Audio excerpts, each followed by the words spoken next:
राष्ट्रपिता कहते हैं। वो एक युग पुरुष कहे तो उसका तात्पर्य ये है कि जो सदियों से चला आ रहा है, एक युग बदलने वाली परिस्थिति पैदा करने वाला व्यक्ति। आप लोगों को कि जो पूर्व में जो समाज था, पूर्व में हमारा जो बुजुर्ग थे, उनकी जो परिस्थितियां थी, जिनको मनुवादियों ने जकड़ रखा था, उस पे कठोर प्रहार करने वाले एकमात्र हमारे राष्ट्रपिता महात्मा ज्योतिबा फुले। उनसे पहले किसी की हिम्मत नहीं हुई, उन्होंने खुलेआम चेतावनी दी और हम लोगों को रास्ता बताया। तो ये हमारे लिए बहुत गर्व की बात है और ये बहुजन समाज आज उस बात को मानता है और उसी बात को आगे बढ़ाया। हमारे बाबा साहब ने उनसे सीखा और जाना और प्रेरित हुए, जो हम लोगों के लिए इतनी सारी चीजें करके गए। साथियों, आज मैं आप लोगों को बता दूं कि हमारे समाज में 20-22 साल के युवाओं को बोलने का सलीका नहीं होता है, खाना खाने का भी सलीका नहीं होता है, उड़दंगी होते हैं, खेलने कूदने में मस्त रहते हैं। लेकिन हमारे राष्ट्रपिता 20-22 साल की उम्र में उन्होंने स्कूल की स्थापना कर दी थी समाज के लिए। ये कोई मामूली बात नहीं थी कि एक 20-22 साल का युवा और उस वक्त उस जमाने में आप हमारे समाज के लिए इस परिवर्तन की क्रांति लाने के लिए तैयार बैठा था। लेकिन आज हम कहते हैं कि हम हमारे युवाओं को आगे निकालें, तो मेरे ख्याल से अभी हमारे दूर की कौड़ी दिखाई दे रही है। आज का हमारा युवा हमारे बीच में बैठा हुआ भी नजर नहीं आता है। यहाँ पे हम बैठे हुए हैं, हमारे ज्यादातर बुजुर्ग बैठे हैं, उनके घर में बच्चे हैं, लेकिन वो भी आज इस बात को नहीं समझ रहे हैं कि ये पीढ़ी खत्म हो जाएगी। आज 60-70 साल बाद 60-70 साल की उम्र है इनकी, उसके बाद क्या होगा? क्योंकि आज इन्होंने सीखा है, संघर्ष किया है और उसका उपभोग हम जैसे युवा कर रहे हैं।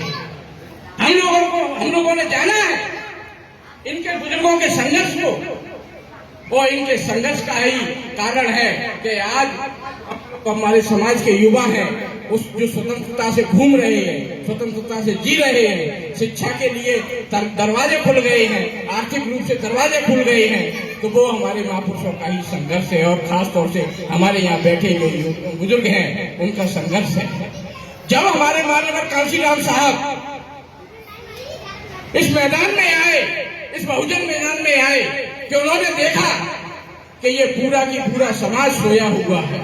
क्योंकि जब बाबा साहब की मृत्यु हो गई थी 1956 में, तब बाबा साहब तत्कालीन सरकारों ने पूरी तरीके से बाबा साहब से जुड़ी बातों को दफन कर दिया था। तो हमारे मान्यवर साहब ने पूरे देश में घूम घूम कर अपनी जो वैज्ञानिक थे वो उन्होंने अपनी नौकरी से इस्तीफा दे दिया। किस कारण?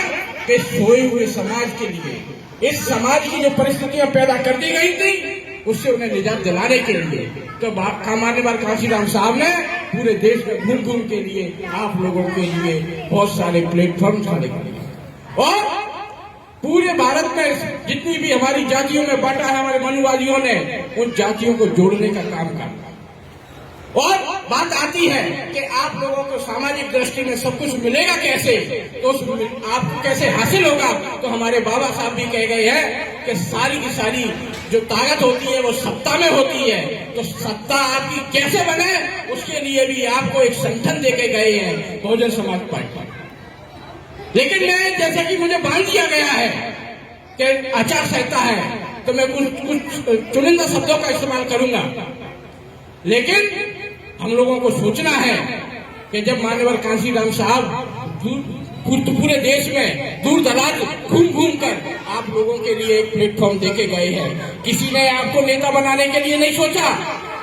पूर्व में जो सरकारें रही, जिन्होंने 70 साल देश में शासन किया, और वर्तमान में जो सरकारें हैं वो आपके हक अधिकारों को आसानी से नहीं दे रही है। आज आपकी पूछ हो रही है, आज आपके पैर छुए जा रहे हैं, आज आपको बगल में बैठाया जा रहा है। तो उसका जो राजनीतिक मनुवादी लोग हैं उसका एक ही कारण है, एक ही मात्र कारण है, वो है माननीय साहब का संगठन, वो है बहुजन समाज पार्टी। अगर बहुजन समाज पार्टी नहीं होती तो आज कोई भी मनुवादी राजनीतिक व्यक्ति आप लोगों के पैर नहीं छूता। पहले पंच आते थे, लोग आते थे, ठाकुर साहब आते थे, गांव में एक बुजुर्ग को कह जाते थे, अरे भैया फलाने को वोट देना, तो हमारा पूरा समाज, पूरा गांव चुपचाप होकर उस काम को कर देता था। लेकिन आज आप लोगों के लिए राजनीतिक ताकत भी है और सामाजिक ताकत भी है और आर्थिक ताकत भी है। जब हमें मौका मिलता है इस बहुजन समाज को सत्ता में आने का और सत्ता में आए भी, तो कैसे बदलाव होता है। ये महापुरुष जितने भी हमारे हैं, जब हम सत्ता में आए तो उत्तर प्रदेश के अंदर आज देख लो कि धर्म की हम बात करते हैं तो हमारी कई बुद्ध विहारें उत्तर प्रदेश में सत्ता में आने के बाद बनी और ऐसी बनी है कि आज हम जब उनके पास उनमें घूमने जाते हैं तो हमारा सीना चौड़ा हो जाता है, हमारा हृदय प्रफुल्ल हो जाता है, प्रफुल्लित हो जाता है कि हम इस लायक हैं कि हमारे महापुरुष इतनी मात्रा में बहुजन समाज पार्टी के नेता माननीय बहन जी ने स्थापित कर दिया। इतिहास बन गया है, कोई मिटा नहीं सकता, क्योंकि सत्ता के द्वारा बने हैं, उनके लिए कानून बने हैं, उनके लिए संसद क्या, लोकसभा क्या, विधानसभा क्या, बहन जी ने कानून बना दिया, उसको कोई मिटा नहीं सकता। क्योंकि किसी राजनीतिक दल में हिम्मत नहीं होती है कि दलित एक बहुत बड़ा वोट बैंक है, उसके प्रति कोई उंगली नहीं उठा सकता। तो आप लोगों के लिए जितने भी काम किए गए हैं कि जैसे कि हमारे माननीय आदरणीय मान सिंह सर ने कहा था कि गौतम बुद्ध विश्वविद्यालय नोएडा में बना हुआ है, ऐसे कई विश्वविद्यालय उत्तर प्रदेश में बने जिनका नाम हमारे महापुरुषों के नाम पे है। छत्रपति साहूजी महाराज विश्वविद्यालय जो कानपुर में है, उत्तर जब क्या नाम है आप लोग जानते हैं कि बाबा साहब के नाम पे पूर्व की जो क्या नाम सत्ता थी, उन्होंने महाराष्ट्र में यूनिवर्सिटी बनाया नहीं, खूब संघर्ष किया लोगों ने, वहां के समाज सेवियों ने। तब मान्यवर साहब ने कहा था वहां के लोगों से कि ये सत्ता का काम है, तो माने कि हमारी सत्ता नहीं आ सकती है, तो मान्यवर साहब ने कहा कि सत्ता भी आएगी, ये काम भी होगा। तो उत्तर प्रदेश में बाबा साहब के नाम पे भी विश्वविद्यालय बनेगा। जो काम महाराष्ट्र में नहीं हो सका वो काम उत्तर प्रदेश में हुआ, क्योंकि आप लोगों की सत्ता आई। तो साथियों, कि सत्ता की ताकत आप लोग पहचानो और आपके पास आपका घर है, आपकी झोपड़ी है, लोगों के बहकावे में ना आओ, क्योंकि जिस दिन झोपड़ी जल जाएगी आप सड़क पे आ जाओगे। महल की उम्मीद मत करना कि वो आपके लिए दरवाजे खोल के रखेगा, आपको सिर्फ कोई घर के बाहर झाड़ू लगाने के लिए, आपके बनने के लिए और आपको दरवाजे पर चौकीदार बनाने के लिए जरूर काम दे सकता है, लेकिन आपको बराबरी पे नहीं बिठानेगा।